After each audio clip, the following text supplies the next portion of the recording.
వివాహాది శుభకార్యములకు, పుట్టిన రోజులకు, మీటింగులకు అత్యాధునిక సదుపాయాలతో ప్రొద్దుటూరు వాసవి సర్కిల్ వద్ద నుంచి అతి సమీపాన మీకు అందుబాటు ధరలలో happy banquet AC function hall మీకు స్వాగతం పలుకుతుంది.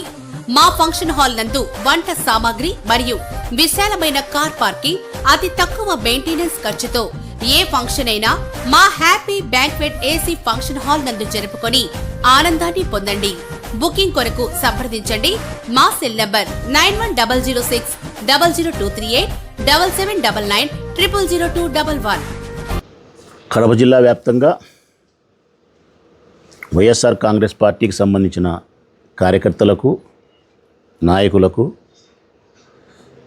జగనన్నను హృదయపూర్వకంగా ప్రేమించే ప్రతి అభిమానికి, నా కుటుంబాన్ని, నా కుటుంబ శ్రేయస్సును అభిలషించే బంధువులకు, మిత్రులకు, ముఖ్యంగా ప్రొద్దుటూరు నియోజకవర్గంలోని వైఎస్ఆర్ కాంగ్రెస్ పార్టీ కార్యకర్తలకు, రాజశేఖర రెడ్డి కుటుంబ సభ్యులకు, నా బంధువులకు, ఆత్మీయులకు పేరు పేరున మనిషికి ఆహ్వానాన్ని పలుకుతూ ఉన్నా. 26వ తారీఖున గత నెల హైదరాబాదులో నా చిన్న కూతురు వివాహం మీ అందరి ఆశీస్సుల చేత, ఆ భగవంతుని దయచేత చాలా చక్కగా జరిగింది. ఆ వివాహానికి వచ్చినటువంటి బంధువులకు, స్నేహితులకు, పార్టీ కార్యకర్తలకు, నాయకులకు నా ధన్యవాదాలు తెలియజేస్తూ,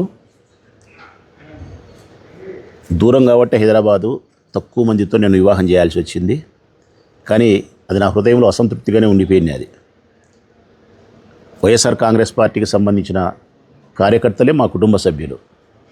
వారు లేకుండా నా కూతురు వివాహం జరగడం అనేది నా మనసులో కొరత కాబట్టి తిరిగి మళ్ళా ఈ నెల 5వ తారీఖున మన ప్రొద్దుటూరులోనే వైవిఆర్ కళ్యాణ మండపం ఎదురుగా, అంటే ఎర్రగుంట్ల బైపాస్ రోడ్డు, రైల్వే స్టేషన్కు దగ్గరగా, అక్కడ ఒక ఓపెన్ ప్లేస్లోనే నా కూతురు యొక్క మ్యారేజీ రిసెప్షన్ ఏర్పాటు చేయడం జరిగింది. 5వ తారీఖున ఉదయం 10 గంటల నుంచి నేను, నా కూతురు, నా అల్లుడు అక్కడే ఉంటాం.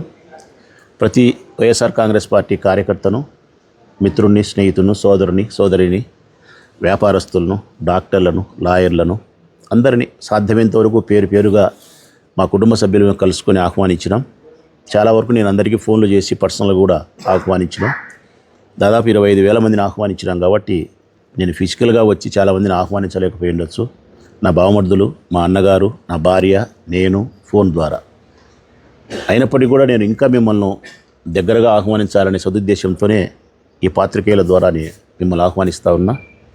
పర్సనల్గా వచ్చి మిమ్మల్ని నేను కలుసుకొని ఆహ్వానించినట్టు భావించి తప్పనిసరిగా మీరు ఈ రిసెప్షన్కు ఇచ్చేసి నా కూతురును, నా అల్లుడును మీరు ఆశీర్వదించాలని, మీ ఆశీస్సులు ఆ నూతన దంపతులకు ఉండాలని చెప్పి తప్పనిసరిగా భోజనం చేసి పోవాలని చెప్పి నేను మనస్ఫూర్తిగా మిమ్మల్ని అందరినీ ఆహ్వానిస్తాను. పేరు పేరున ప్రతి వ్యాపారస్తుని, ప్రతి ఉద్యోగిని, ప్రతి మిత్రుని, ముఖ్యంగా వైఎస్ఆర్ కాంగ్రెస్ పార్టీ కార్యకర్తలను తప్పకుండా నా ఈ ఆహ్వానాన్ని పర్సనల్గా నేను వచ్చి మిమ్మల్ని ఆహ్వానించినట్టు భావించి నా బిడ్డను ఆశీర్వదించాలని చెప్పి వినయపూర్వకంగా మిమ్మల్ని విజ్ఞప్తి చేస్తూ ఆహ్వానిస్తూ ఉన్నా.